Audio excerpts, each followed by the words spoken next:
Hello मंडळी, माहेरविषयी जर आठवणी जाग्या करायच्या असतील तर हा व्हिडिओ शेवटपर्यंत नक्की बघा.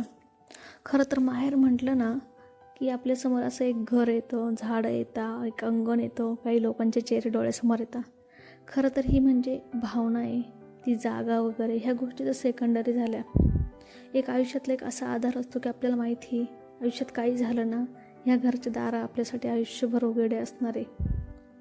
म्हणजे माझं घर, माझं अंगण, माझी झाडं हे कधी माहेर माहेर या नावाने सुरू होतं ना, काही कळतच नाही. म्हणजे एक ठराविक एज येतं, लग्न होतं आणि मग सगळे म्हणता तू माहेर गेली का, तुझं माहेर कुठलं आहे, असं वगैरे.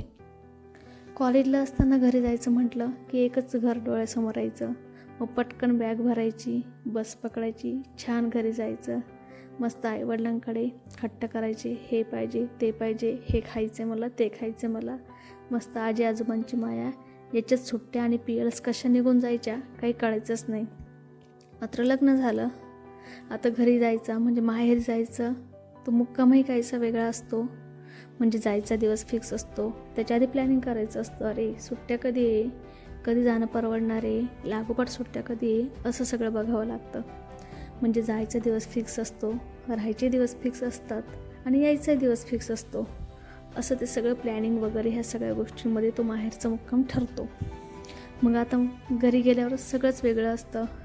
सगळं घर नवं नवं वाटायला लागतं. पडदे वेगळे वाटतात, फरशा वेगळ्या वाटायला लागतात, किचन वेगळं वाटायला लागतं. म्हणजे आधी साखरेचे, चहाचे सगळे डबे माहीत असायचे, मात्र आत्ता गेलं का सगळं शोधावं लागतं.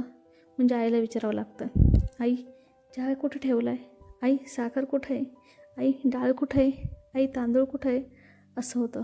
मात्र आता थोडा रोल बदलला आहे.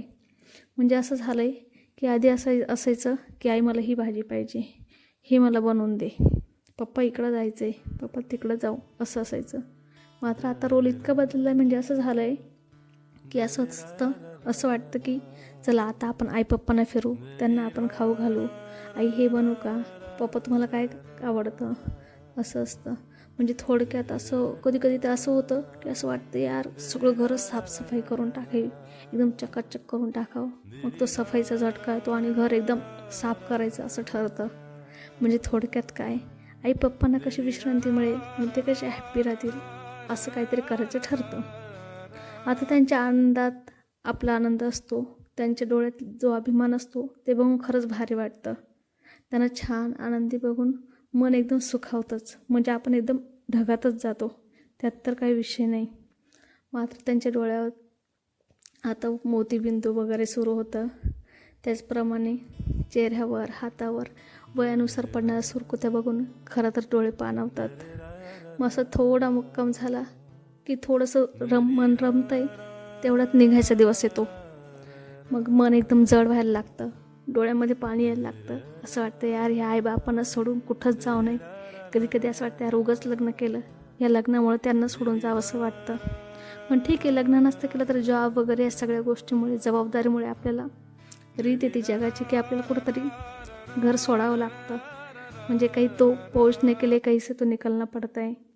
मग सामानाची सगळे जुळवाजुळव सुरू होते, कपडे शोधणं सुरू होतं, ब्लाऊज शिवायला टाकायचं, साडीला पिको फॉल करायचा, आपल्या काही गोष्टी घ्यायच्या राहिल्या का, हे सगळं सगळं सगळं सुरू होतं.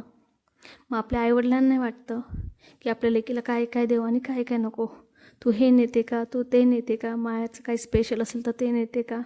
म्हणजे जी लेक येताना 2 बॅगा घेऊन येते, ती जाताना तर 3-4 प्रेमाच्या बागा हमखास नेते, असं सगळं होतं. खरं तर त्यांनाही वाईट वाटतं, त्यांचंही सुरू होतं एक दिवस थांबून गेले असते तर बरं झालं असतं, पुढच्या रविवारी जा, पुढच्या शनिवारी जा. मात्र सगळ्यांना काहीतरी रेस्ट्रिक्शन्स असतात, जबाबदाऱ्या असतात, नाही होत आपल्याला सगळ्यांना ते पॉसिबल. असं काहीतरी करत आपण निघायला निघतो, गाडीत बसतो, आईवडिलांचे डोळे भरून येतात, आपलेही डोळे भरून येतात. मात्र आता आपण थोडं मॅच्युअर झालेलो असतो, आपल्याला असं वाटतं नाही आपण रडलं तर आईवडील पण रडतील. मग त्यांच्यासमोर आपण पण रडणं कंट्रोल करतो आणि आईवडिलांना वाटतं की लेकीसमोर आपण रडलो तर तिला खूप जाईपर्यंत वाईट वाटेल, मग ते पण रडत नाही. गाडी निघते, गाडीत अशी अश्रूंना वाट मोकळी करून दिली जाते. खरं तर माहेर म्हणजे अशी जागा असते की आपण किती मोठे झालो, आयुष्यात किती गेलो, कुठेही गेलो, काही केलं, पण ती जी माहेरची ओढ असते ना ती कधीच सुटत नाही. आणि अगदी म्हातारे झालो तरी माहेरहून निघताना डोळ्यात पाणी आल्याशिवाय काही राहत नाही. खरंच माहेर म्हणजे आईबाप, माहेर म्हणजे प्रेम, माहेर म्हणजे जपणूक, माहेर म्हणजे मनाला थकवा आल्यावर विसावण्याचं हक्काचं ठिकाण, माहेर म्हणजे आयुष्याची काळीज कुपी.